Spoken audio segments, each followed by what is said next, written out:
Chapter 3 Augustan Age 18th Century Literature. Generally, the period between 1680 and 1750 is called the Augustan Age in English literature, for frequent comparisons were made between the literary activity of the England of this period and that of the Rome of Emperor Augustus, which produced such poetic geniuses as Virgil, Horace, Ovid, and many others.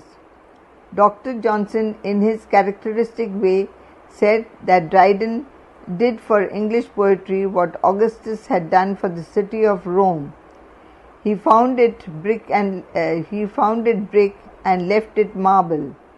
Dryden and Pope were the greatest poets of the Augustan age. They conscientiously looked to the writers of Greek and Roman antiquity for guidance and inspiration. However, most of all, they were influenced by the Roman poets of the age of Augustus. They discredited the tradition of the decadent metaphysicals and established a new school of poetry which has since come to be known as the neoclassical school of English poetry. Though something had already been done before Dryden by Denham and Waller, yet much was left to be done by Dryden himself and still later by Pope. The neoclassicism of Dryden and Pope was representative of the spirit of the age.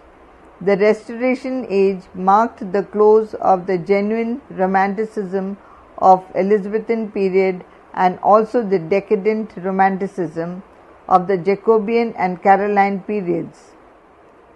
The creative imagination, exuberant fancy, and extravagance of the past had no appeal for an age which saw the establishment of the Royal Society and the inauguration of a new era of experimental science. A critical spirit was abroad, and men stopped taking things for granted. The spirit of the age was analytic and inquisitive, not synthetic and naively credulous. It put a greater stress on reason and intellect than on the passion and imagination. The neoclassical poetry of Dryden, Pope, and their contemporaries was a manifestation of this new spirit. The first half of the 13th century is remarkable for the rapid social development in England. Hitherto, men had been more or less governed by the narrow, isolated standards of the development Middle Ages, and when they differed, they fell speedily to blows. Now, for the first time, they set themselves to the task of learning the art of living together while still holding different opinions. In a single generation, nearly 2,000 public coffee houses, each a centre of sociability, sprang up in London alone, and the number of private clubs is quite as astonishing. This new social life had a marked effect in polishing men's words and manners. The typical Londoner of Queen Anne's day was still rude and a little vulgar in his tastes.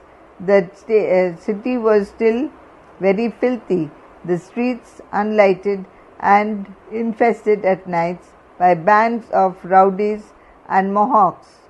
But outwardly men sought to refine their manners according to the prevailing standards, and to be elegant, to have good form, was a man's first duty, whether he entered society or wrote literature. One can hardly read a book or a poem of the age without feeling this superficial elegance.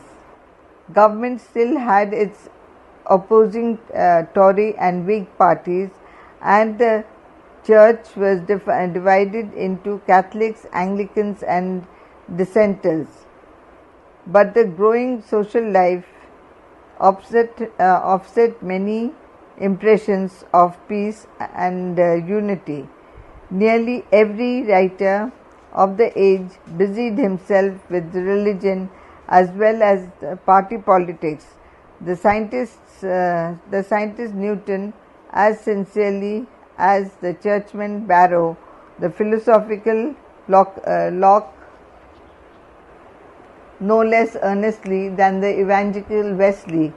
End of page 142, now page 143. No less earnestly than the evangelical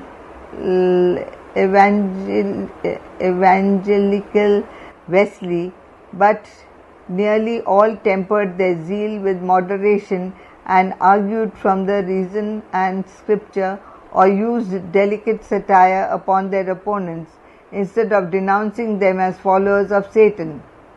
There were exceptions, of course, but the general tendency of the age was towards toleration. Man had found himself in the long struggle for personal liberty.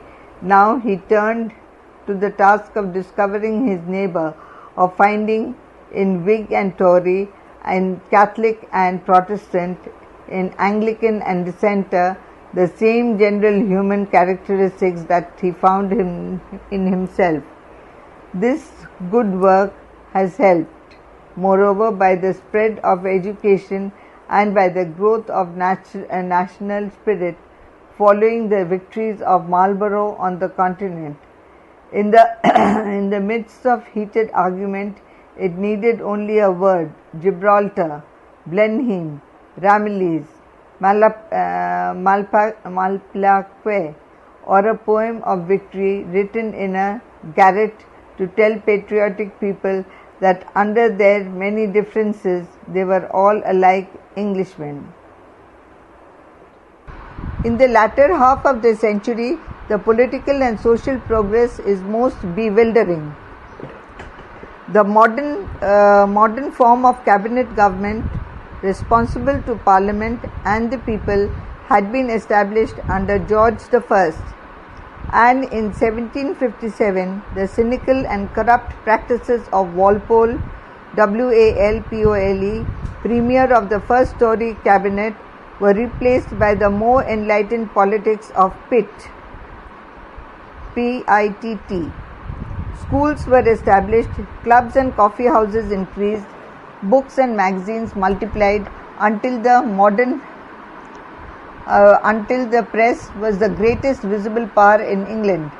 The modern great dailies, the Chronicle, Post and Times, began their career of public education. Religiously, all the churches of England felt the quickening power of that tremendous spiritual revival known as Methodism, under the preaching of Wesley and Whitefield.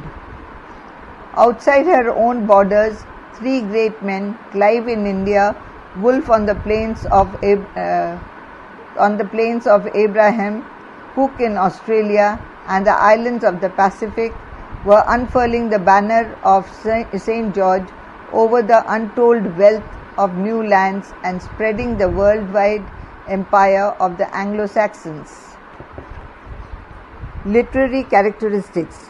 In every preceding age, we have noted especially the poetical works which constitute, according to Matthew Arnold, the glory of English literature. Now, for the first time, we must chronicle the triumph of English prose. A multitude of practical interests arising from the new social and political conditions demanded expression not simply in books, but most especially in pamphlets, magazines, and newspapers. Poetry was inadequate for such a task. Hence, the development of prose, of the unfettered word, as Dante calls it, a development which astonishes us by its rapidity and excellence. The graceful elegance of Addison's essays, the terse vigor of Swift's satires, the artistic finish of Fielding's novels, the sonorous eloquence of Gibbon's history, and of Burke's oration. These have no parallel in the poetry of the age. Indeed, poetry itself became prosaic in its respect, that is, in this respect, that it was used not for creative works of imagination, but for essays, for satire, for criticism, for exactly the same practical ends as was prose. The poetry of the first half of the century was typified in the work of Pope. It is polished and witty enough, but artificial. It lacks fire, fine feeling, enthusiasm, the glow of the Elizabethan age, and the moral earnestness of Puritanism. In a word, it interests us as a study of life, rather than delights or inspires us by its appeal to the imagination. The variety and excellence of prose works and the development of a serviceable prose style, which had been begun by Dryden, until it served to express clearly every human interest and emotion. These are the chief literary glories of the 18th century. In the literature of the preceding age, we noted two marked tendencies. The tendency to realism in subject matter, and the tendency to polish and refinement of expression. Both these tendencies were continued in the Augustan age and are seen clearly in the poetry of Pope, who brought the couplet to perfection, and in the prose of Addison. A third tendency is shown in the prevalence of satire, resulting from the unfortunate union of politics with literature. We have already noted the power of the press in this age and the perpetual strife of political parties. Nearly every writer of the first half of the century was used and rewarded by the Whigs or Tories for satirizing their enemies and for advancing their special political interests. Pope was a marked exception, but he nevertheless followed the prose writers in using satire too largely in his poetry. Now, satire, that is, a literary work which searches out the faults of men or institutions in order to hold them up to ridicule, is at best a destructive kind of criticism. A satirist is like a laborer who clears away the ruins and rubbish of an old house before the architect and builders begin on a new and beautiful structure. End of page 143, now page 144. The work may sometimes be necessary, but it rarely arouses our enthusiasm. While the satires of Pope, Swift and Addison are doubtless the best in our language, we hardly place them with our great literature, which is always constructive in spirit, and we have the feeling that all these men were capable of better things than they ever wrote.